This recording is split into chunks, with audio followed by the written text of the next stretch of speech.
cha Nzoia ya kudai malipo yao yaligeuka hali ya mguuni ponye baada ya maafisa wa polisi kutumia vitoza machozi kuwatawanya. Na kama anavyoripoti Wanji Sostin, wakulima na wafanyakazi hapo wamekuwa wakishinikiza kulipwa madeni ya mishahara yao baada ya serikali kubinafsisha kiwanda hicho cha sukari. Kwa siku ya pili, wafanyakazi wa kiwanda cha sukari cha Nzoia wamerudi barabarani kufanya maandamano wakiwa na nia ya kujua hatima yao kiwandani. Mwekezaji Jeswat Raya akitarajiwa kuchukua usukani wa kuendesha kiwanda hicho. Hali iligeuka na kuwa patashika baada ya kutawanywa na maafisa wa polisi baada ya kuwasha magurudumu kwenye barabara kuu ya Webuye Malaba sokoni Bukembe.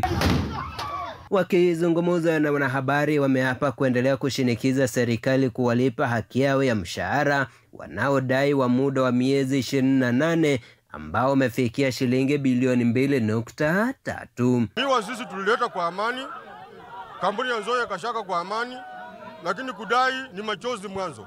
Sisi tunataka tu pesa, hatutaki vita.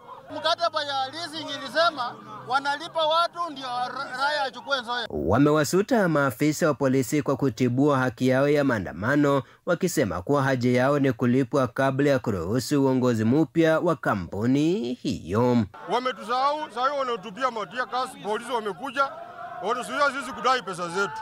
Akasema huyu mtu anaitwa nani? Rai. Na akatuwaita akatupatia, amempatia mambo matatu.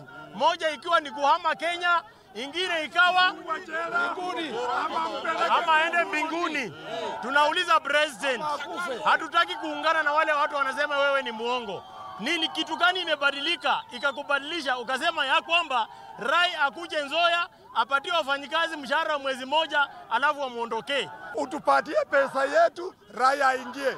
Na mimi naambia mheshimiwa spika wa serikali yetu ya Kenya, tunakuheshimu lakini unapoteza heshima. Baadhi ya wakulima eneo bunge la Kanduyi wametaja maandamano haya kama ya kisiasa, wakidai kuna wanasiasa kaunti ya Bungoma ambao wanafadhili maandamano kulemaza juhudi na kuzuia mwekezaji kuingia kiwandani. Mambo ya kusema Rai aingie Nzoia, hao ndio wanakula pesa ya Nzoia.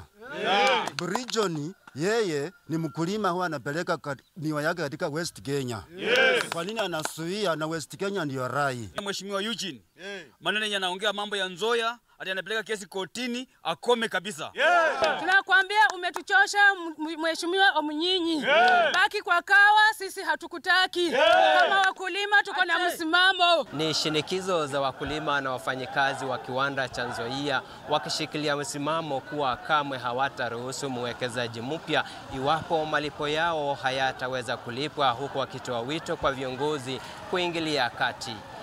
Wanji Sostin, TV47, kaunti ya Bungoma.